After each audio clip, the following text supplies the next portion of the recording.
Là, tu viens de te griller, c'est ça? On ne fera jamais de sponsoring avec Rolls. Je vais couper ça. C'est dit, On ne sait jamais si on rappelle.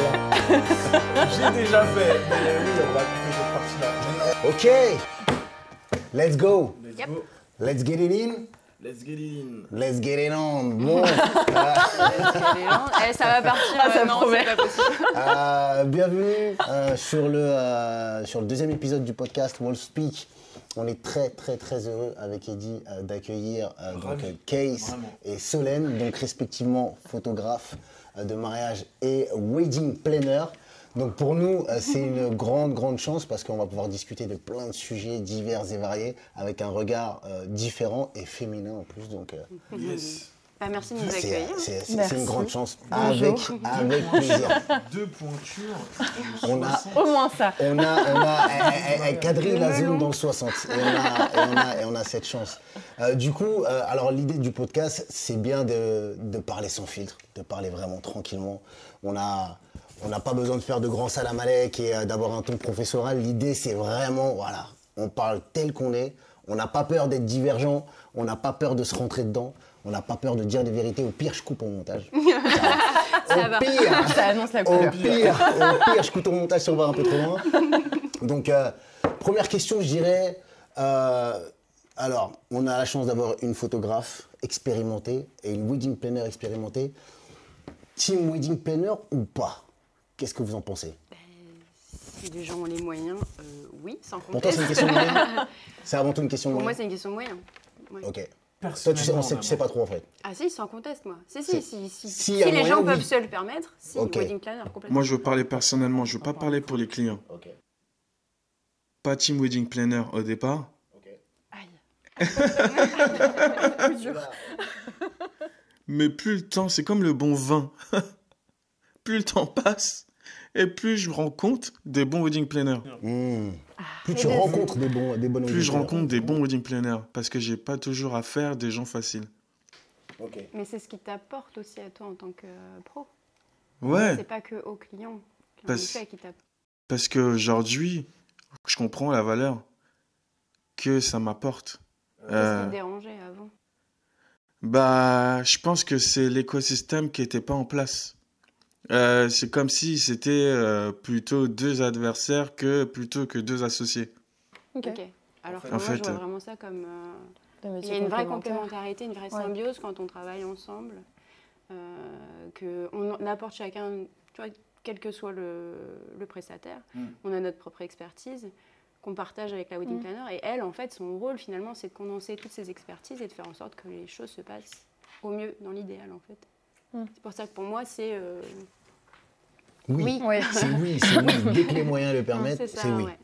Ok. Mais Nice. je pense qu'effectivement, tu as l'image du wedding planner qui a évolué parce que je pense qu'initialement, quand le métier arrivait, il y avait peut-être cette envie de monopoliser un petit peu le mariage sans forcément comprendre vraiment les champs d'action de chacun des prestataires. Alors que l'objectif, nous, c'est vraiment être facilitateur pour tout le monde, en fait. Ouais. Aussi bien les clients que les professionnels avec lesquels on bosse, parce que si on bosse avec une équipe qui tourne bien, en fait, nous, on ne voit pratiquement pas le jour J, quoi. Ouais. On reste dans l'ombre. Ouais, je pense qu'il y avait trop cette image de Jennifer Lopez qui fait le film La Wedding Planner, Ouais. du coup, qui gérait tout, qui était débordée, qui à la fin, c'était Hollywood, elle embrassait tout le monde, t'es la meilleure, etc. Et elle avait l'Oscar. Donc je pense qu'il y avait beaucoup cette image. Du coup, les wedding planners, ils étaient peut-être en mode un peu Trop tentacule, présente, quoi. Ouais, ouais, un peu ouais, tentaculaire.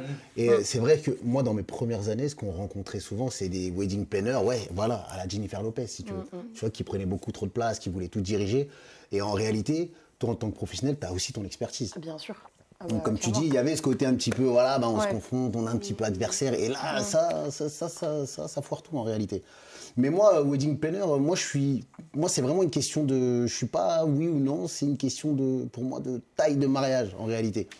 Tous les mariages n'ont pas besoin de wedding planner. En réalité, si tu as un mariage avec 60 personnes et que tu es bien engagé dans ton mariage, normalement, tu dois savoir, tu dois pouvoir le gérer. Ah ouais, tu peux. Après, tu vois, tu Mais est-ce que tu peux as le le temps gérer. de le faire? Ça Parce dépend, que ouais. Moi, je pense que ça ne dépend pas du tout de l'envergure du mariage, Ouais. mais vraiment des moyens que tu as Humain, d'organiser tu ton peux, propre ouais. mariage. Exactement. Tu as des gens qui ont un emploi du temps de ministre et en effet, pour eux, c'est complètement overwhelming d'organiser leur mariage de A à Z.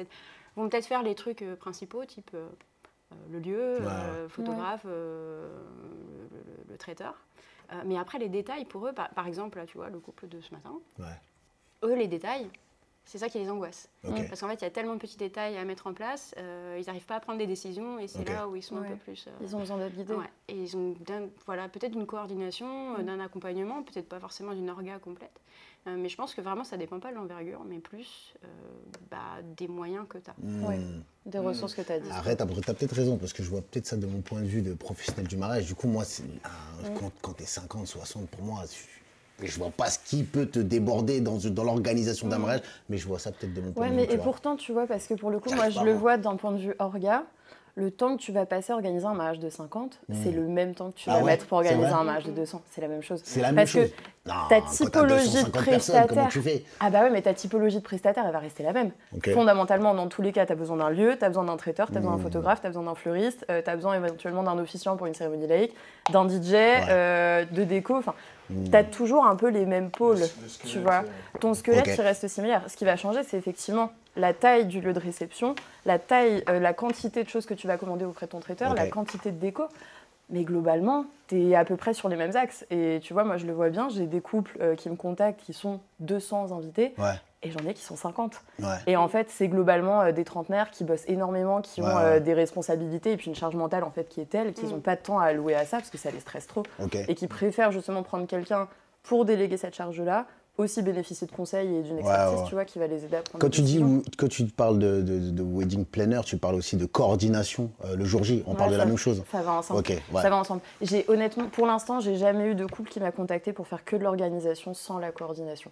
Parce qu'en fait, c'est la partie orga, tu les aides en amont du jour J pour globalement aborder le jour J sereinement. Mais si tu les laisses le jour J et qu'il y a un imprévu, traiteur, un prestataire qui vient pas, une panne sur la route, quelque chose qui manque, enfin, il peut se passer mille et un trucs. S'ils se retrouvent eux en front à gérer ça, alors que de base c'est leur journée qu'ils sont là pour profiter. Et puis c'est toi qui as toutes les clés en fait. Et globalement, c'est toi qui as suivi un peu le déroulé. Donc tu peux les préparer au mieux à faire face au jour J. Maintenant, s'il y a un pépin, c'est à eux de gérer. Et c'est pas forcément ce qu'ils recherchent. Pour le coup, mais en tout cas, j'ai pas eu le cas encore de personnes qui me contactent vraiment que pour de l'orga. Par contre, j'ai l'inverse. J'ai des gens qui me contactent que pour la coordination. Parce que l'orga, ils aiment trop faire ça eux-mêmes et puis ils veulent quand même avoir un aperçu et puis s'investir et puis tu gères pas un mariage de la même façon en termes de coordination, un mariage de 150 personnes ou de 50 personnes, ça n'a rien à voir. Non, ça n'a rien à voir. Là, pour le coup, la coordination, c'est plus de ce point de vue-là que moi que je vois les choses. Après, est-ce que ça dépend pas aussi de ce que recherchent les mariés? Plus ça va être précis, plus ils vont avoir besoin justement d'un accompagnement. Tu vois, je me dis aussi si les gens viennent de l'étranger se marier en France, ça demande un peu plus techniquement d'avoir quelqu'un pour t'accompagner parce que en fait localement tu connais personne. T'es pas sur place. C'est vrai que plus souvent on va avoir des wedding planners sur des mariages soit de mariages mixtes, des gens qui se marient, l'un d'entre eux est français mais ils vivent à l'étranger par exemple, ou alors en effet de mariages d'étrangers en France. Mais ça arrive de plus en plus chez les Français aussi. Top. Et du coup après cette phase d'organisation, pour vous, c'est quoi c'est peut-être un peu touchy comme question, mais c'est quoi pour vous un mariage qui est dit réussi d'un mariage qui, on va pas parler de mariage fail, mais un mariage classique, un peu correct, qu'on oubliera assez rapidement, d'un mariage plutôt mémorable. C'est quoi qui ferait la différence? Est-ce que la coordination, le fait qu'il y ait eu une wedding planner, etc., ça peut faire la différence ou pas? J'ai envie de te dire oui et non. Ouais. En fait, attends, tu prêches pour sa paroisse. Classique. non. Classique, elle prêche pour sa paroisse. Bien sûr, wedding planner. Non, mais honnêtement, le wedding planner, faut un peu d'humilité. Il n'est pas essentiel. On existait, on n'a pas toujours existé. Donc, on est facilitateur, mais on n'est pas indispensable non plus. Pour moi, ce qui fait qu'un mariage est vraiment inoubliable, c'est l'ambiance, c'est les gens. Mais c'est l'expérience. Toi, ton rôle de wedding planner, c'est d'apporter peut-être aussi l'expérience aux gens, l'expérience pour les invités, l'expérience pour les mariés, de rendre cette expérience exceptionnelle. Mais les gens sont ce qu'ils sont. Exactement. Et si ce ne sont pas des gens hyper fêtards qui veulent vivre un moment assez chill et tout, finalement ça va leur ressembler. Après c'est en effet les expériences que nous, nous en tant que prestataires, l'expérience qu'on va leur faire vivre qui va peut-être changer la donne en fait. Tu vois, si tu as un bon feeling avec les gens, complètement. Les équipes que tu as, le relationnel que tu as entre les équipes. Moi, je vois clairement la différence sur des événements où les prestataires se connaissent s'apprécient pas spécialement, et d'autres événements où tu sens que c'est des équipes qui ont l'habitude de bosser ensemble. C'est fluide, il y a une bonne ambiance. Et en fait, quand toi, tu es invité à un mariage et que tu arrives quelque part où globalement, les prestataires sont déjà souriants, sont contents d'être là, tout le monde passe un bon moment, ça te conditionne tout de suite à passer un bon moment, tu vois. Plutôt qu'avoir des prestataires qui sont peut-être un peu plus froids, un peu plus dans leur rôle, plus formel, plus inaccessible, où là, tu as un espèce de lien, de distance qui se crée. Ça, c'est les mariages que tu retiens le plus? Ah, moi, c'est l'humain. Ah ouais, je le vois tout de suite. Ah oui, après, quand tu as une bonne ambiance, ouais. C'est vrai que l'ambiance, de toute façon... Après, ça dépend aussi de ce que les mariés ont envie de faire vivre à leurs invités. Parfois, il n'y a rien, enfin, tu vois, basiquement, tu as ton cocktail, la soirée, bon, les invités vont faire leur discours, peut-être ajouter un peu des jokes par-ci par-là pour mettre un peu de piment dans la soirée, mais globalement, c'est là où je parle de moyens et que ça change aussi l'expérience du mariage que les gens vont avoir. C'est quand tu vas prévoir, je sais pas, des activités ou alors simplement un performeur qui va arriver, etc. C'est ça qui va peut-être changer la donne dans le terme où tu parlais de mariage un peu classique, plan-plan, j'ai rien de péjoratif là-dedans, mais c'est ça qui va changer l'expérience auprès des invités déjà et du retour aussi que les invités vont faire aux mariés, parce que les mariés, si leurs invités passent un bon moment, bah, en fait ils sont plus heureux du monde, quoi. Ok. Moi je veux parler cash. Oui. Parce qu'on parle d'apport d'expérience, de prestataires, de professionnels et tout, etc. Donc je reprends ce terme-là. Et on sait tous que tous les prestataires présents le jour du mariage ont des horaires à respecter. On est d'accord pour ça. Et on va avoir un certain type de marié un peu enjoué, c'est pas méchant, mais pour moi, un mariage dit plus ou moins correct, pour être cash, pas réussi, ça va être des mariés qui vont vouloir ajouter une activité, et 2, et 3, et une licorne qui arrive au cocktail. Et après, on arrive, on descend en montgolfière, il va y avoir un feu d'artifice, il va y avoir des cracheurs de feu, il va y avoir des danseuses brésiliennes. Et on va rentrer. Alors, ça c'est une balle perdue, mais je suis désolé, quand même. On va rentrer dans la voiture, on va rentrer la voiture en Rolls-Royce dans la salle avec des flammes comme ça. Là, tu vas nous griller, on fera plus jamais de mariage là-bas, là. Enfoiré. Maintenant, je vous rejoins dans le sens où, pour moi, un mariage réussi, ça va être ce côté humain, où il y a une certaine osmose, tout le monde se connaît, notamment, il y a beaucoup de mariages où les gens ont grandi ensemble. Ils se connaissent depuis 10 ans, ou les groupes d'écoles de commerce, ou des différentes communautés où les gens ils s'entendent bien en fait. Oui, mais parce que le mariage aussi, on est en 2025 les gars, on va pas se mentir, le mariage, voilà, le mariage c'est devenu une étiquette sociale. Ça l'a toujours été en fait. Ouais, mais là plus que jamais là, avec les réseaux sociaux, etc. Maintenant ton mariage, t'envoies un gros mariage. Quand je dis gros mariage, c'est très beau lieu, ceci, cela, super photographie, voilà, les fumées, des trucs. Eh ben ça veut dire que t'en as dans la poche, t'en as sous le manteau, etc. Ça va, t'envoies. Petit mariage, etc. Salle des fêtes, etc. Ah ouais, bon, ils font un peu plus de peine. C'est triste parce que moi, je crois pas du tout en ça. En plus, on voit que la tendance vers 2026-2027, ça va être plus les mariages intimistes. On le voit que c'est en train de partir. En tout cas, pendant très longtemps et jusqu'à présent, toute cette tendance à envoyer un maximum pour pouvoir prouver. Ça a existé et on a fait partie, c'est pour ça qu'on a vécu des trucs avec des flammes et des voitures qui faisaient des saltos, oui, c'est arrivé, mais je pense que c'est une tendance qui commence à doucement disparaître, ou c'est peut-être que simplement la clientèle qui change, hein, tout simplement. C'est peut-être c'est la clientèle qui change. Je pense qu'à force de voir des trucs too much, non, mais les gens franchement, ont envie de simplicité et de revenir à l'essentiel. Passer du temps en famille, passer du temps avec les gens. Quand tu as 300 personnes à table, et que tu dois faire la bise je sais pas, plein de gens que tu connais à peine parce que ce sont des amis de parents, etc. Tu as moins de temps d'aller passer du temps avec ta grand-mère, ton filleul, tu vois, même tes frères et sœurs, tu vois. Donc Je pense que les gens en ont peut-être un peu marre de tout ça. Après, moi, je dirais mariage réussi, mariage un peu moins réussi. Moi, franchement, je me défausse un peu, mais pour moi, c'est full responsabilité au mari. Ah, franchement, moi, je suis sans pitié. Moi, je suis sans pitié. Ça veut dire. C'est pas mouillé. Ah non, mais parce que je suis sans pitié, non. Là, au contraire, je me mouille. Ça veut dire 100% ta responsabilité. Moi, je viens en tant que vidéaste. Pas magicien. Je suis pas. Moi, mon taf, je le connais. Ça veut dire, ça fait 8 ans que je le fais, j'ai fait 550 mariages. Tu vois, c'est ton mariage, à moins qu'il y ait des extraterrestres, il n'y a rien qui va changer pour moi. Donc je sais, non mais je sais. Le niveau d'exigence. Soit tu vas me mettre des extraterrestres et c'est chaud, et là je vais, ok, c'est nouveau. Ou soit c'est mort, mec, je sais, j'ai l'habitude de voir ce qui va se passer. Donc, donc du coup. Moi, comme on disait la dernière fois, dernier podcast, je connais mon karaté, je connais mon combat, je sais ce qui va se passer. Et je vais le faire du mieux de mes capacités. Ça veut dire que je vais toujours me donner à 200%.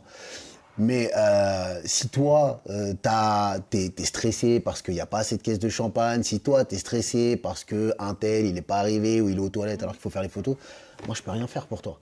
C'est l'engagement des mariés, l'engagement de leurs invités, de leur cercle proche, ça c'est super important aussi. L'engagement du cercle proche et c'est l'ambiance générale en fait.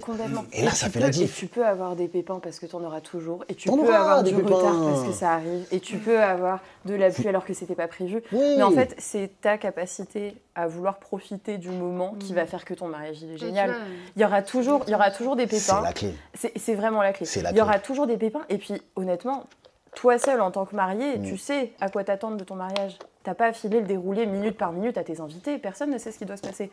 Les personnes sont venues pour passer un moment avec toi parce qu'elles t'apprécient, parce qu'elles ont envie de partager le grand jour avec toi. Elles sont pas venues parce que tu leur promets un show-off de dingue et que ça va être mieux que Danse avec les stars. J'espère que ça c'est en train de s'évanouir, cette idée. Parce que ça, tu vois, tu vois, moi j'espère que ça va s'évanouir. Parce que moi, c'est. Je pense que ça va se creuser, tu vois. Ouais, peut-être. Il va y avoir toujours les gens, elles veulent absolument avoir ce mariage fabuleux. Et puis, la plupart des gens, tu vois, peut-être comme toi et moi, qui vont se dire est-ce qu'on a vraiment besoin de ça, tu vois. Exactement. Est-ce qu'on ferait pas juste un truc chill? On peut faire des trucs un peu funky, tu vois, mais un truc qui va se ressembler, tu vois. Moi, j'aurais kiffé, voilà, j'avais les moyens que j'avais, mais j'aurais kiffé avoir une scène en extérieur avec un petit groupe de rock, tu vois, pour danser dehors, tu vois. Et ça aurait été vraiment quelque chose qui me ressemblait. J'aurais jamais fait un truc, en effet, avec des... Et je trouve ça très bien si les gens le font et ça leur ressemble. Mais les feux d'artifice et compagnie, c'est pas mon délire, tu vois. Donc, il y aura toujours les gens qui s'appelaient, qui veulent vraiment montrer, voilà, faire un super show, et puis ceux qui préfèrent être sur la vibe. Après, ça, en fait, je pense que ça dépend si c'est... En fait, on le ressent dans la vibe, si ça te ressemble ou pas. Parce que moi, je pense à Shaima et Salim, je couperai leur nom, mais Shaima et Salim qui ont vraiment... Non, mais eux, ils ont fait un mariage quand même, tu vois, c'est gros feux d'artifice, etc. J'ai fait passer le drone dans les feux d'artifice, c'était quand même un truc de fou. Mais franchement, j'ai pas trouvé ça too much. J'ai trouvé ça archi classe, ça leur ressemblait parce qu'en plus on les a beaucoup reçus et c'était leur projet et sincèrement en plus. Dans leur organisation, ils n'ont pas rajouté. De toute façon, comme tu disais, t'es pas magicien. Après, ils ont clairement les cartes en main pour faire de leur mariage une journée de dingue. Et ça c'est une très belle transition. Du coup, en tant que wedding planner, toi, quelle clé tu donnerais aux mariés pour en termes dans les préparations en fait, en termes de préparatifs, pour passer je dirais pas avoir un mariage réussi, parce qu'un mariage réussi, c'est propre à chaque personne en réalité, et à son vécu, mais pour vivre son mariage de la meilleure des façons. Je pense qu'il faut faire confiance aux prestataires avec lesquels tu bosses. Il faut faire confiance faut faire confiance aux prestats. Il faut que tu acceptes de déléguer. À un moment donné, tu ne vas pas pouvoir tout gérer. Donc, que tu fasses appel à une wedding ou pas, que tu le fasses tout seul. À partir du moment où tu t'entretiens avec des prestataires, peu importe le secteur, et que tu décides de faire appel à eux, il faut faire confiance à leur expertise. Tu as souvent des personnes qui ont plus d'une centaine de mariages à leur actif. Si, par exemple, le photographe te donne des conseils sur le timing pour faire les photos de groupe, il faut le suivre. Si le traiteur te donne des conseils sur le nombre de grammages par personne, le nombre de pièces cocktail, fais-lui confiance, il sait, il a l'habitude. Donc je pense qu'il faut quand même réussir à déléguer. Et puis le plus gros conseil que je peux donner, c'est vraiment de s'enlever cette pression de dingue que tout le monde se met. C'est quoi la pression que tout le monde se met? C'est cette espèce de pression de ça doit être parfait et justement ça doit être inoubliable. En fait, tu forces les émotions et c'est pas bon. Il faut un peu go with the flow, tu vois. C'est ton moment. Il faut quand même rappeler que le mariage de base, tu te maries parce que tu as envie de célébrer ton amour, tu as envie d'officialiser ton amour. C'est quand même pas une pression. Tu vois, c'est censé être une des journées les plus festives de ta vie. Est-ce qu'on veut ou pas que notre mariage soit inoubliable? Oui, mais est-ce qu'il n'est pas inoubliable parce que tu le vis de la manière que tu as envie de le vivre et pas parce que, ah là là, il faut que je fasse les choses comme ça parce que tu te rends compte, tata ou machin ou maman vont penser que si je fais pas comme ça, c'est pas correct. Tu vois, parce qu'il y a quand même beaucoup de codes dans le mariage. Aujourd'hui, les gens, ils se brident vachement parce qu'ils ont peur de ne pas respecter les codes et qu'on leur dise quelque chose. Aujourd'hui, le premier conseil qu'on peut leur donner aux mariés, finalement, c'est mais c'est votre journée. Alors, je ne sais plus qui disait ça. Ce n'est pas de moi, mais je trouvais que c'était une très très bonne. C'était une très non, mais je trouvais que c'était une très très belle phrase. C'est vous n'êtes pas l'hôte de votre mariage, vous êtes l'invité d'honneur. Ça veut bien dire ce que ça veut dire. Ça veut dire que. Je crois. On ne peut pas sauver toutes les baleines. On ne peut pas sauver toutes les baleines. Ah non, mais justement, tu vois, ça veut bien dire ce que ça veut dire. C'est vous êtes là pour profiter de cette journée comme vous l'avez imaginé et pas comme les autres voudraient que vous l'organisiez. Oui, il y a des codes, mais est-ce que vous avez vraiment envie de suivre tous ces codes? Non. Peut-être pas. Non. Et ce que tu retiendras, c'est l'émotion que tu partages. Tu le vois, hein, tu demandes à tes parents, à tes grands-parents ce qu'ils se rappellent de leur mariage. J'en ai pas un capable de me citer ce qu'il a mangé. Avec exactitude. Ah là, on va faire du mal au traiteur, désolé, mais... Désolé, mais... Sorry. On coupera au montage. On doit coûter plus cher. Non, mais tu vois... On devrait coûter plus cher. Après, on va pas manger du pâté non plus, tu vois. Mais... Je vous aime beaucoup, mais quand même. Des appareils photo. Mais tu vois, ce qui retiennent, c'est le discours qui a été émouvant, c'est la robe parce que c'est la mère de la mariée qui l'a aidé à la mettre, c'est le voile qu'elle a hérité de sa grand-mère ou machin. Enfin, c'est des souvenirs, c'est des émotions, tu vois. Et je pense que... Donc, on devrait coûter plus cher. Alors, moi, je suis pas tout à fait d'accord. Parce que tu te souviens pas peut-être exactement de ce que tu as mangé, mais tu te souviens que tu as bien mangé. Que c'était bon. Donc, c'est quand même important. Si c'est pas bon, par contre, les gens vont se souvenir. Et tu t'en rappelles complètement. Mais par contre, tu vois, pour en revenir à ce qu'on disait un peu tout à l'heure, je pense que on l'a sûrement tous ressenti. Je sais pas si vous avez déjà eu ce truc où quand vous allez genre à des concerts, il y a un moment donné où il se passe rien de fou dans le concert, mais il y a juste une espèce d'émotion qui se transmet entre tout le monde. Tu as une espèce d'émulation d'émotion là où tu sens le petit frisson qui te... tu vois, et tout le monde partage ce truc. Alors pourtant, il se passe rien de ouf sur scène, hein. Souvent c'est des moments un peu plus calmes. C'est un peu électrique, tu vois. C'est électrique, tu sens le truc dans l'air. Et sur les mariages, moi ça je le ressens de temps en temps au niveau des discours, tu vois. Où en fait tu sens qu'il y a ce petit courant qui passe et qui connecte tout le monde. Et en fait tu sais que c'est un de ces moments-là que les gens vont se rappeler. Tu le sens, tu le ressens. Je me suis souvent dit, le jour où je ressens plus rien en mariage, j'arrêterai. Tu vois, vraiment. Parce que là aujourd'hui encore, on fait beaucoup de mariages en plus à la saison. Franchement, j'allais dire un mariage sur deux, mais pratiquement tous les mariages, en réalité, tu as toujours un moment, tu vois. Tu te dis, c'est beau. C'est cool. Tu dis, c'est beau. Et puis en vrai, il faut les chercher, quoi. Il faut aller les chercher, les moments. J'ai eu des mariages, je me dis, merde, il se passe rien. Eh bien, tu sais, je me suis mis dans cette posture en me disant, s'il se passe forcément un truc, juste, va chercher le truc, quoi, tu vois. Donc, c'est peut-être simplement, tu sais, t'as des gamins qui jouent dans un coin, tu sais, peut-être essayer de les... Tu vois, les motiver à faire un truc, tu vois. Ou ça peut être simplement quelqu'un qui est un peu isolé, tu vois, ou des petites scènes de vie comme ça qui se détachent vraiment de... Là, tu parles en tant que photographe, là, avec ton œil de photographe. Ouais, mais du coup, ça te fait ressentir quelque chose, tu vois. Je reviens sur ce que tu disais, le jour où je ressens plus rien. Mais en vrai, si tu arrêtes de chercher ces moments-là parce que tu es un peu dans ta routine et tu t'es un peu blasé, je vois ce que tu veux dire, oui. Ouais, forcément. Mais si tu les cherches, ces moments-là, tu vas forcément les trouver. Si tu les cherches, tu les trouves. C'est vrai. Parce qu'en général, un mariage, à part un mariage vraiment ultra caricatural, en général, il y aura toujours un moment d'émotion fort. On est là pour ça. C'est une union, c'est l'union de deux personnes, l'union de deux familles. Ça reste un moment unique, quoi. Après une naissance d'enfant. C'est des fois des trucs qui n'ont rien à voir avec le couple en soi. Ça peut être un papa qui partage un moment avec son gosse, tu vois. Juste un regard ou tu vois, juste Moi, en parlant de ça, moi, les first look papa, moi, c'est ça qui moi, c'est le truc qui me... Moi, c'est le truc qui me brise. Moi. Les first look papa avec la mariée, qui pleurent, franchement, à chaque fois, je prends une balle dans les jambes. Ah ouais, je prends une balle dans les jambes. Même les invités qui ont des larmes aux yeux, putain, à chaque fois, t'es là, tu prends le pollen comme excuse 6 mois par an, tu vois, parce que tu sens les larmes. Moi, je pleure. Toi, tu pleures, toi? Tu lâches ta larme? Alors, je le fais discret. Je suis pas en mode... Remouchoir. C'est la nana qui plombe l'ambiance. Horrible. Non, mais ça peut m'arriver, tu vois, de... Je me souviens d'un discours d'un papa, il m'a... T'as bouleversé. Éclaté, ouais. Moi, je suis... Toi, tu pleures pas, toi. T'es un bonhomme, toi. Moi, je suis un... Toi, t'es un mec... Oui, je suis un bonhomme, mais... Moi, je suis un peu moins dans l'émotion. Mais je vais attraper tout ce qui a eu un rapport avec ma vie qui va, du coup, me chambouler un peu. Et pour rejoindre Kiss, en fait, pour moi, le mariage, c'est tout un écosystème et c'est comme si je faisais de la photo de rue, en fait. J'aime bien mettre ça pour ça, ce rapport avec la photo de rue et la peinture, dans le sens où, entre guillemets, même s'il se passe rien, bah, comme tu dis, je vais aller chercher ce petit cadre propre, l'enfant qui joue, les grands-parents assis sur un banc près d'un muret, plein de petites choses comme ça. Et c'est ce côté spontané, authentique qui fait que tu vas personnaliser un peu l'image des mariés. Non seulement les mariés, mais aussi tout ce qui est... tout ce qui les entoure, tout l'environnement, le lieu, les gens. Je pense que c'est ça l'œil artistique. Hein. C'est le mec qui, le mec ou la meuf, hein, peu importe, qui à partir de rien, en fait, qui à partir de rien va chercher, réussit à créer, réussir à raconter une histoire. À partir de rien, on a quand même un cadre qui est le mariage.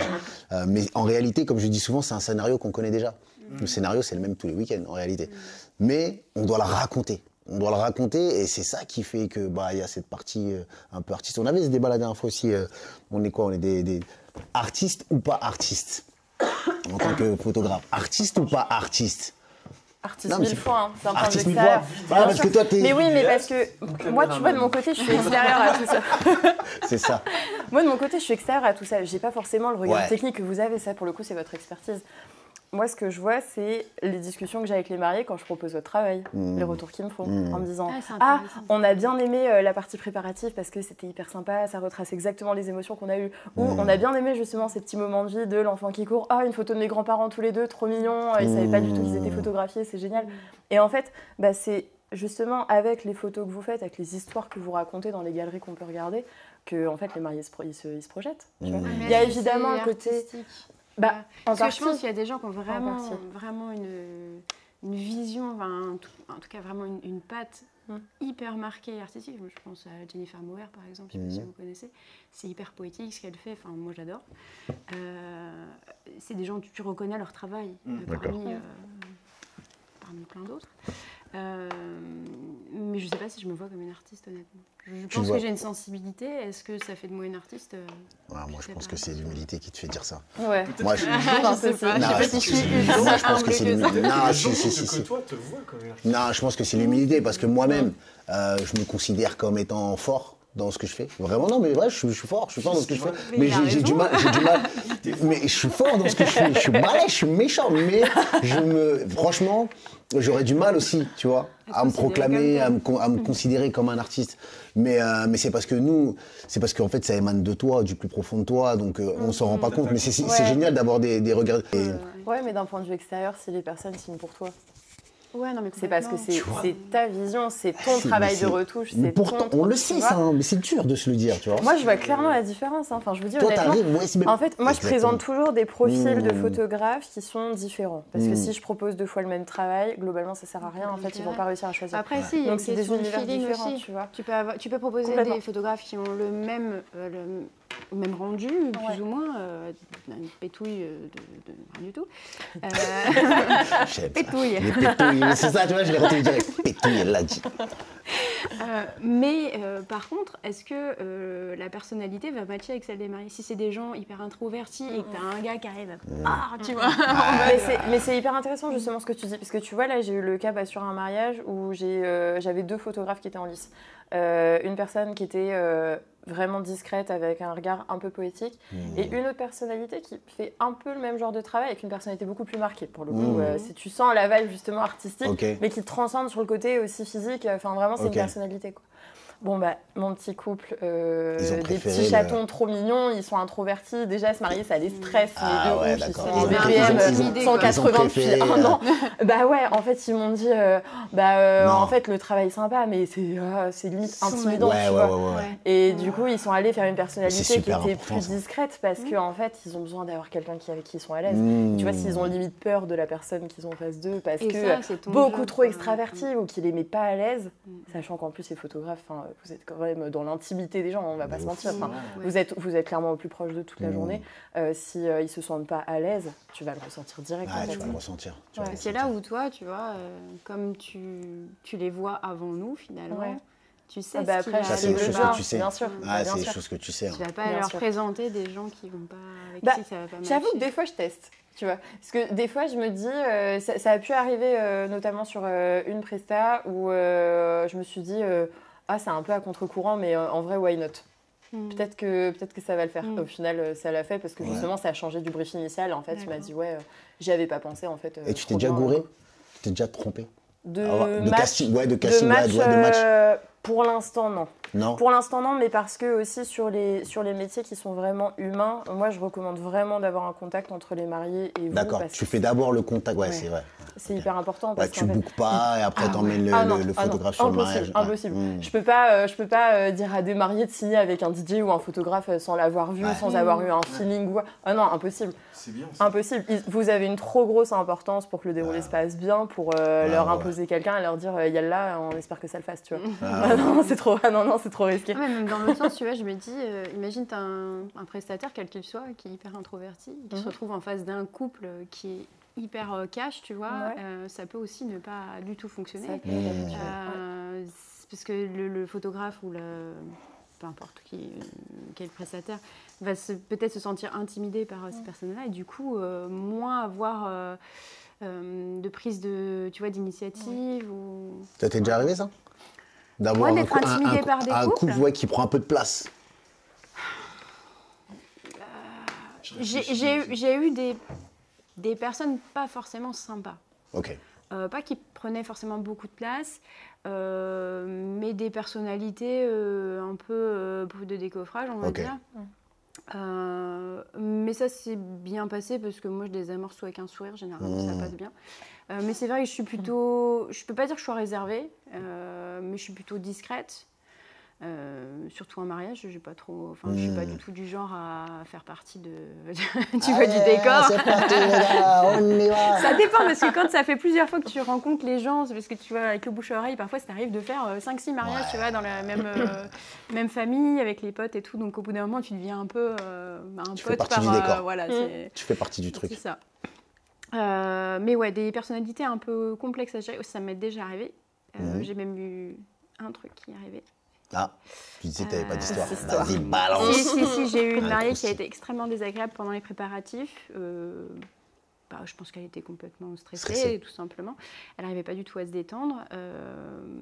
Elle m'a mal parlé, en gros. Elle a été très agressive. Mais elle était agressive avec tout le monde. Okay. Mais à tel point qu'en fait, toutes ses copines sont venues s'excuser pour elle Ah au moment du cocktail. Elle ne s'est jamais excusée. Non. Affreux. C'est moyen. Ouais, c'était pas top. Mais bon, honnêtement, franchement, en 15 ans, c'est anecdotique. Généralement, les gens sont... Et puis, je pense qu'on se sent aussi, quoi. Tu vois, les gens, si ça passe pas, on ne signe pas, quoi. Même de mon côté, ça m'est arrivé de refuser. Tu refuses au bout d'un rendez-vous. Si je sens que ça va être trop... que ça ne matche pas mon énergie, j'y vais pas. Même si le budget est là, même si le... Ouais, ça m'est déjà arrivé. Ouais. Bon, c'est bien, c'est bien. Parce que je sens que ça va être plus problématique qu'autre chose, parce que j'ai pas envie toute la journée d'avoir l'impression d'être observée. Ça m'est déjà arrivé d'avoir un marié qui toute la journée m'observait, ou alors même les parents. qui étaient toujours derrière mon dos, ça m'est déjà arrivé. Au final, ils étaient très très contents, mais moi je ne l'ai pas bien vécu aujourd'hui parce que dans l'expérience. T'as pas envie d'avoir toujours quelqu'un au-dessus de ton épaule, quoi. Et au fil des années, en plus, ça, tu le repères, quoi. Tu le repères assez rapidement, en plus. On les voit venir à 10 000, les mariés qui vont pas matcher avec nous, on les voit à 10 000, ok, bon, toi, on sait que ça va être compliqué. Oui, donc on a beaucoup parlé de comment avoir vraiment un mariage qui nous ressemble, mais vraiment, comment arriver à obtenir le résultat souhaité au-delà des dictats, des tendances, des réseaux sociaux, etc., etc. C'est quoi les clés un petit peu pour vous? Tu veux la prendre ou je commence? Voilà, tu veux la prendre? Allez, let's go, je pars au fond. Je pense qu'il faut il faut distinguer le rêve de la réalité. Je développe. En gros, tu peux trouver des inspirations sur les réseaux auprès du mariage d'autres personnes, sur Pinterest, Insta, etc. C'est génial, ces sources d'inspiration, nous-mêmes on s'en inspire pour avoir des idées, c'est très bien, c'est une bonne base de début. Maintenant, il ne faut pas s'enflammer non plus. Il faut être un petit peu réaliste et il ne faut pas rêver trop grand. Là où je trouve que c'est un petit peu piégeux, c'est que de par les réseaux et de par les très belles images qu'on voit, ça rejoint un peu ce qu'on disait tout à l'heure sur les mariages toujours plus, tu vois, où c'est pas assez, encore et encore et encore, et tu te gaves un peu à l'extraordinaire, aux expériences. Le problème, c'est que tu en perds un peu la notion de la réalité, tu perds la notion du prix des choses et tu as tendance à t'enflammer un petit peu. Mon conseil serait donc de s'en inspirer, oui, mais pas oublier l'essentiel, quoi. Tu vois, ce qui est vraiment important pour toi, parce que on se rend pas compte, mais les budgets, ça chiffre, enfin les prestats, ça chiffre énormément. Je le vois au niveau des fleurs, où en fait on voit toujours des mariages avec des fleurs à profusion, c'est superbe, c'est magnifique. C'est des budgets à 5 voire 6 chiffres, c'est énorme. Et en fait, ils en ont pas forcément conscience. Tu vois, typiquement un fleurissement d'arche, tu veux une arche fleurie intégralement, t'en as pour 3 000 à 4 000 €. Mais ça, tu le sais pas forcément. Donc toi, quand tu vois tout ça, en fait, les réseaux nous rendent tout ça... Juste une arche, c'est 4 000. Juste une arche. Ah ouais, c'est cher. Ouais, mais donc après, nous, on peut trouver aussi des petits subterfuges, tu vois, pour recadrer ça, et puis bon, essayer de leur faire un peu ce qu'ils veulent quand même. Mais le problème des réseaux, c'est que tu rends des choses extraordinaires et luxueuses, accessibles au plus grand nombre. Ça a trop démocratisé le luxe. Voilà, ça a démocratisé le luxe, mais sans forcément avoir les budgets qui suivent derrière. Donc, avec des budgets standards, le budget moyen, tu peux évidemment faire des jolies choses. Maintenant, il faut aussi que les mariés aient conscience de ce qu'ils nous demandent, VS du budget qu'ils ont, et de ne pas avoir le côté déceptif, de ne pas avoir, tu vois, le jour J, ce qu'ils ont sur les réseaux. En fait, il ne faut pas mettre la barre trop non plus. À ça, c'est un truc qui se voit en amont, de toute façon. Bien sûr. Tu t'es pas déçu le jour de ton mariage, non, ça, tu le sais. Tu le vois en amont, tu le sais. De toute façon, tu vois très bien pourquoi tu signes au niveau des fleurs, au niveau de la déco, etc. Mais du coup, nous, c'est vrai qu'on a... je ne suis pas porte-parole officielle des weddings, mais je parle en mon nom en tout cas. On a aussi ce travail-là de pédagogie à faire avec eux en amont pour leur expliquer que ce qu'ils voient sur les réseaux, c'est pas ce qu'il y a dans la vraie vie. Que tu as beaucoup d'images aussi qui sont retouchées avec de l'IA et qui ont tendance à te faire des couleurs de dingue, alors que tu n'auras pas forcément cette colorimétrie le jour J aussi. Au-delà des couleurs, aussi des setups qui sont incroyables, mais qui en fait... infaisables. Qui ne sont pas du tout réalisables. Ouais, complètement. Qui sont des arches en voilage. Je vois très bien celle dont tu parles. Alors quand tu es dans le sud de la France et qu'il y a un zef de malade... C'est clair. Vas-y. Alors, il y a des trucs incroyables, mais il y a des trucs qui sont pas réels. Tu rencontres ça aussi, partie photographie? Pas en photo, mais tu vois, ils vont vouloir... Parce qu'ils savent que l'issue quand même de suivre ces trends, c'est que ça va être vu en photo. Donc il y a des trends qui sont sympas et qui sont pas coûteuses et qu'on peut embrasser sans problème. Mais je pense que tu vois, faut y aller par touche aussi, quoi. Si tu fais tout, ça devient aussi... ça fait un kitsch, quoi. C'est juste une collection de trends. En fait, n'oubliez pas ce que c'est que votre mariage. Oui, vous pouvez avoir tel et tel trends, voilà, que vous pouvez embrasser. Et puis après, le reste, pensez que, voilà, allez passer du temps avec les gens que vous aimez. Et puis, il faut que ça te ressemble. Il faut que quand tu vois tes images de ton mariage dans 20 ans, tu te dises... Putain, on avait fait un truc bien quand même. Il est quand même assez essentiel, toi, sur cette idée d'être vraiment rattaché à la réalité, en fait, pas... Un peu pédagogique, comme elle disait. Il y a un côté très pédagogique pour pas s'endormir et penser que voilà, mon mariage, ça va être ça, alors que finalement, Ouais. Dans la réalité, ça va être ça. Il faut passer par ton filtre limite, tu vois, parce que voilà, pour emmener, ok, ça va être possible, ça va être compliqué, ça va coûter tant. Tu sais, ça m'est arrivé avec un couple. C'est important. Ça m'est arrivé avec un couple. On a fait le rendez-vous découverte. Ils sont une centaine à peu près. Ils m'ont annoncé un budget. Ouais. Je me suis dit, c'est impossible. C'est injouable.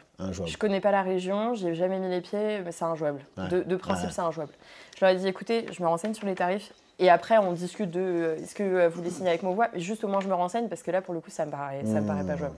J'ai passé des coups de fil dans la région. Effectivement, c'était injouable. Le budget, il fallait le faire x2 minimum. Bon, je les ai rappelés en disant, avant même qu'on parle de est-ce que vous et moi, on travaille ensemble, avant même ça, ayez conscience du prix des choses et des tarifs qui s'appliquent dans votre région. Parce qu'en fait, le lieu, il faut faire x2. Le budget, faut faire le traiteur, il faut faire x2. Les fleurs, il faut faire x2. Le DJ, il faut faire x2.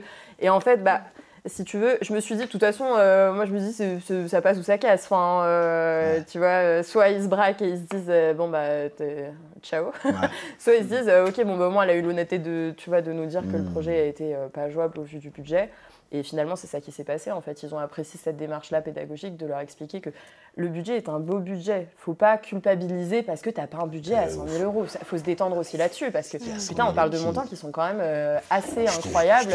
Faut se détendre aussi un peu là-dessus. On banalise un petit peu aussi sur les budgets de mariage. C'est un truc de fou.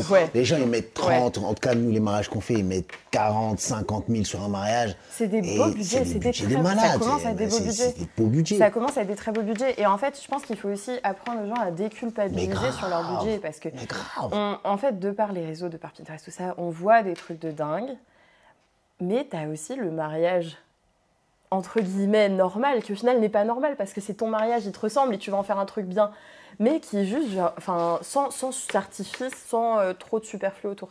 Et effectivement, nous, on a un vrai travail de pédagogie parce que même si tu veux quelque chose de pas trop élaboré, pas trop kitsch, pas trop démesuré, ça a quand même un coût. Parce que ton traiteur, il a des matières premières, il a du personnel de service, il a du personnel de cuisine, parce que ton fleuriste, il a des denrées périssables, tu vois, des matières premières qui coûtent extrêmement cher. Les fleurs, ça coûte extrêmement cher. Parce que ton DJ, il a du matos, parce que ton lieu, il a un fond à faire tourner, il y a de l'entretien. Enfin, les châteaux, en coût d'entretien, c'est incroyable. Donc, effectivement, tes coûts de location peuvent te paraître énormes, mais quand tu sais, toi, les tarifs d'entretien derrière, tu te dis, ouais, en fait, le mec se gaffe pas trop sur les tarifs. Se gaffe pas plus que ça. Donc, en fait, effectivement, on a un vrai travail à faire pour... des formations aussi, je pense, via les réseaux, parce que on n'a pas tous la même culture du mariage. Ouais. En France, on ne dépense pas beaucoup pour son mariage. C'est limite indécent de mettre trop d'argent dans tel ou tel poste parce que c'est un peu frivole, quoi, tu vois. Aux États-Unis, ils n'ont pas du tout cette culture-là. Eux, ils font des emprunts. Ils ont un compte spécifique pour leur mariage. Et leur mariage, ils savent combien ils veulent dépenser et ils ont leur enveloppe et tout. Mais ils sont capables de mettre des sommes beaucoup plus astronomiques que ce que nous on va mettre. Mais parce que, comme tu disais tout à l'heure, le mariage, c'est aussi un peu un show et c'est une expérience qu'ils offrent à leurs invités. Et le truc, c'est qu'aujourd'hui, on voit de plus en plus sur les réseaux ce type de mariage, parce que c'est ceux-là que finalement on a envie de montrer, parce qu'ils sont exceptionnels. Et du coup, tu dis, j'ai fait un mariage de gueudin, tu vois, comme tu disais tout à l'heure. Et je veux le montrer. Et donc, on voit ces mariages-là, ça banalise complètement le truc. Et puis après, on se dit, mais du coup, mon mariage va être moins bien parce que je ne mets pas autant de moyens.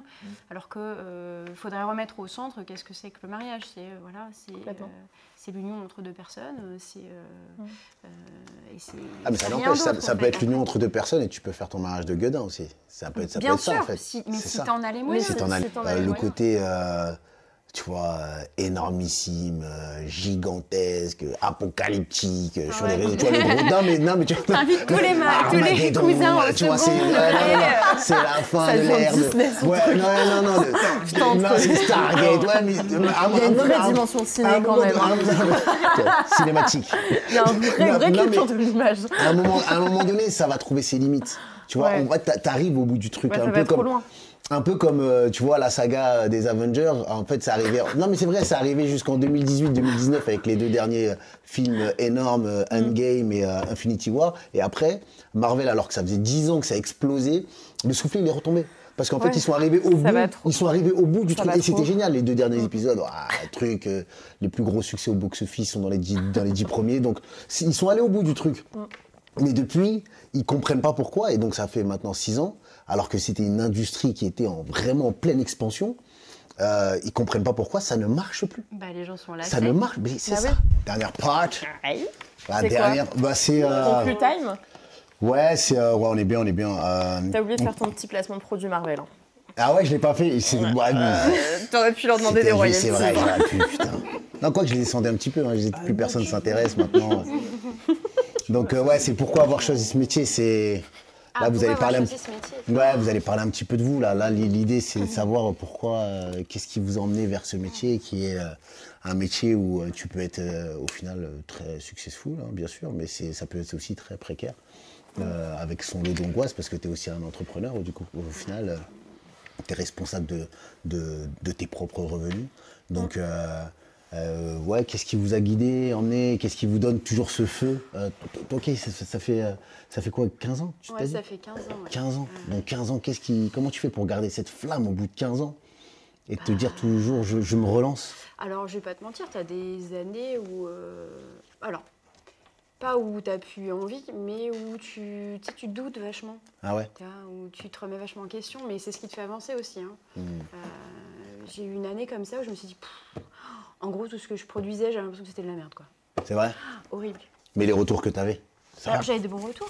Et après, ce que j'ai fait, par contre, c'est que je suis revenue sur ce que je faisais auparavant. Et j'ai regardé la différence et je me suis dit, non, il y a une vraie évolution. Mais en fait, elle est tellement ténue à tes yeux, parce que tu es tout le temps le nez sur ton taf, en fait.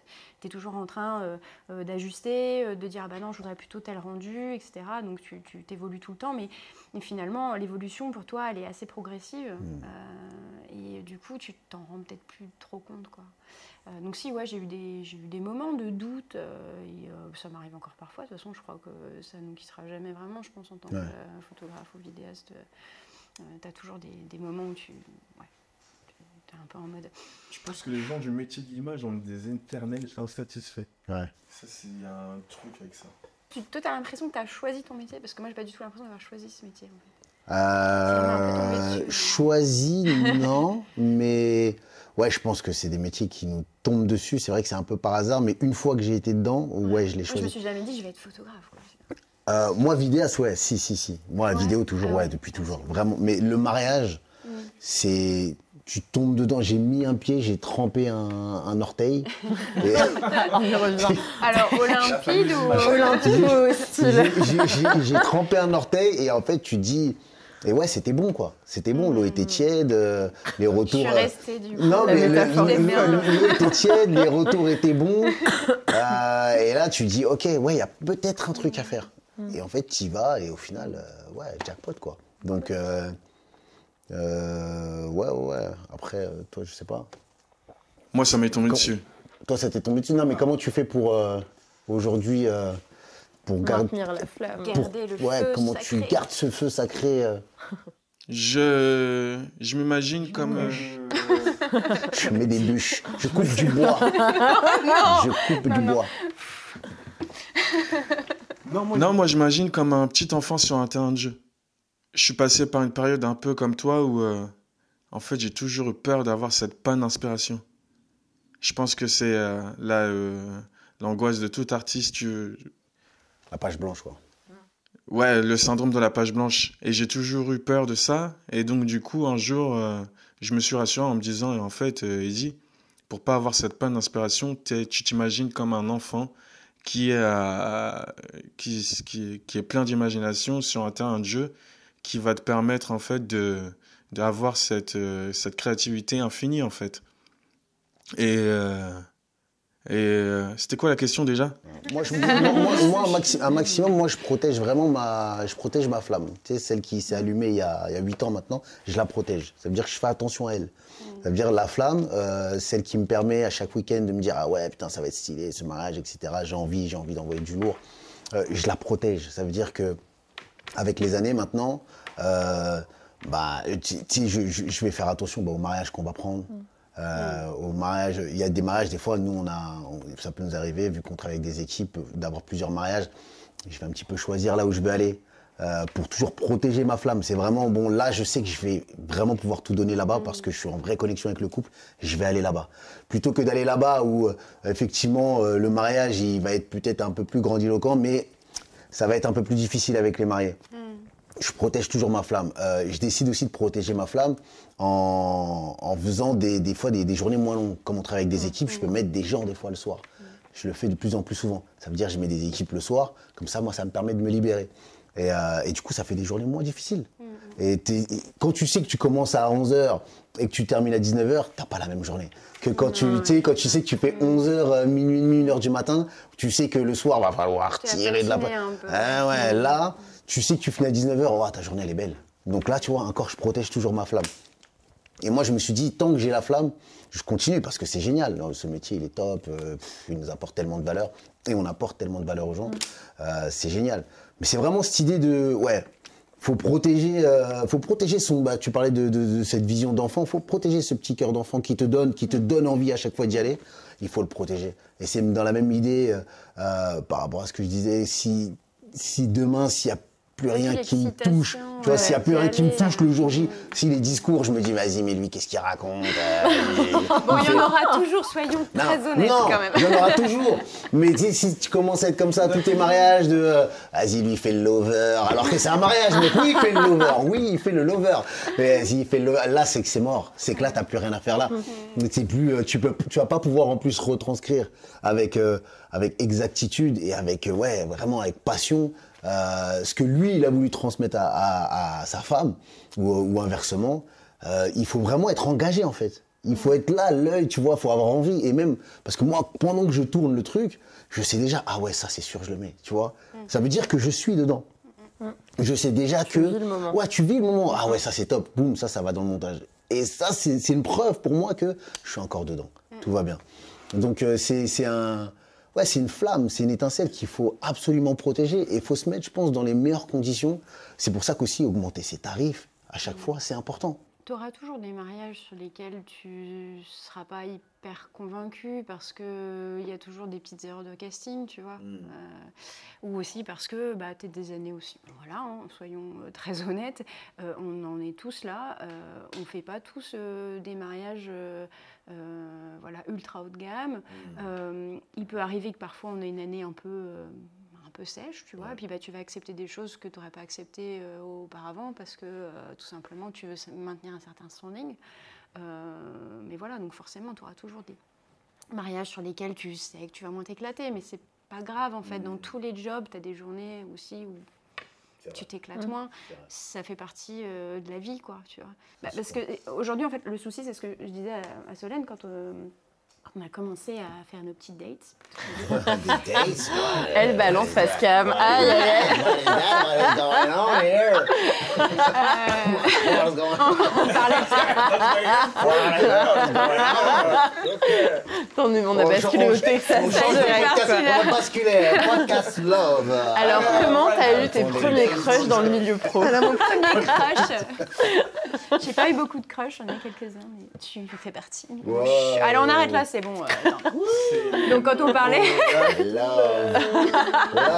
Mais vous devriez faire une séquence Love to Love.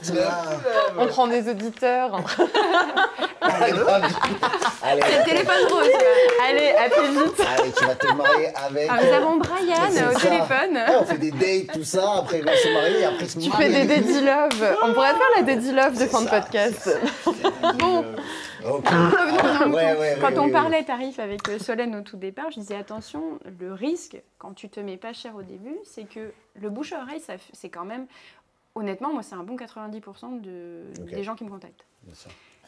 Donc, le risque, moi, en augmentant mes tarifs, c'est, mais les gens sont habitués à ce que je chiffre un certain prix et leur copine, elle m'appelle, ou leur cousine, ou tu vois. Et non, désolé, ça va pas le faire, quoi. C'est plus du Ah tout oui. pris. Donc en fait, là, je me suis mis... Ma saison, elle serait overfull, là, si j'avais pas augmenté mes tarifs, parce que clairement, j'ai eu un bouche à oreille de malade cette année, mais je me suis tiré un peu une balle dans le pied en augmentant beaucoup mes tarifs. Okay. Mais ceci dit, à côté de ça, j'ai signé des mariages plus haut de gamme, beaucoup plus de mariages aussi d'étrangers, mixtes, tu vois, français, anglais, français, américain. Et c'est ce que je recherche. Donc, l'un dans l'autre, j'ai perdu, mais je gagne une Sur ton clientèle positionnement. qui est alignée avec ce que j'ai envie On d'accomplir. peut peut-être dire aussi que tu es en bas de la pente, peut-être, hein, on ne sait pas. Peut-être, mais de toute façon, on peut que monter. C'est sûr. Et si je, enfin voilà, après je souhaite pas faire marche arrière, mais après à un moment donné aussi, on conduit un business et des fois il faut s'adapter quoi. Ouais. Et là c'est en train de se creuser, c'est-à-dire que tu as les gens qui sont ultra haut de gamme et puis les gens qui restent sur le moyen de gamme en fait au milieu, plus rien quoi. Trop noir. C'est quoi, c'est Armageddon? Alors non là c'est le trou noir comme ça. C'est le trou noir, c'est interstellaire. Interstellar, voilà. C'est Interstellaire. On va tous les faire. On va tous les faire. Hans Zimmer, du coup, pour la sponsor. Oui, bien sûr. Hans Zimmer pour la sponsor. On Et y du coup, revient. toi, Solène, alors, parce que ça fait combien de temps Moi, ça fait moins longtemps. Ouais, c'est ça. Moi, C'est là, je suis son sur ma année, deuxième saison. Deuxième saison. Deuxième saison. Ta Deuxième flamme est toute saison. neuve.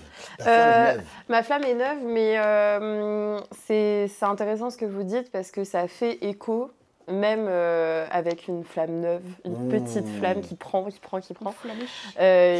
flamiche, dédicace à nos amis alsaciens. Voilà.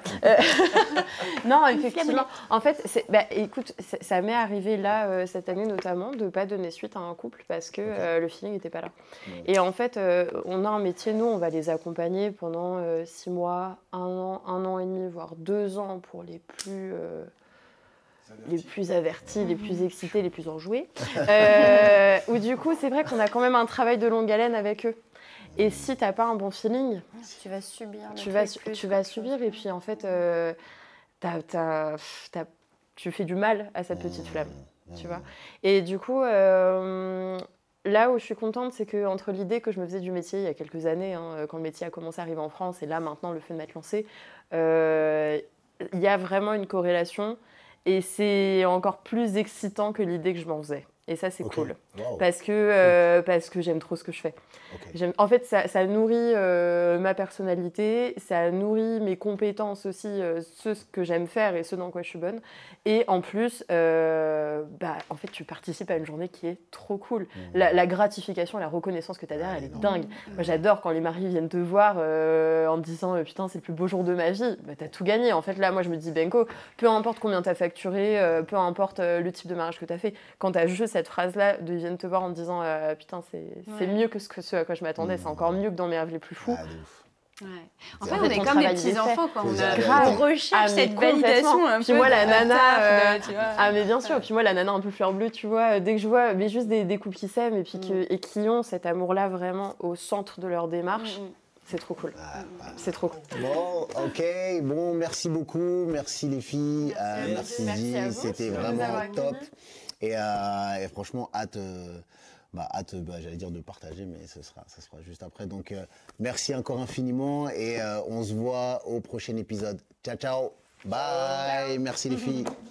Allez, coupez. Bravo.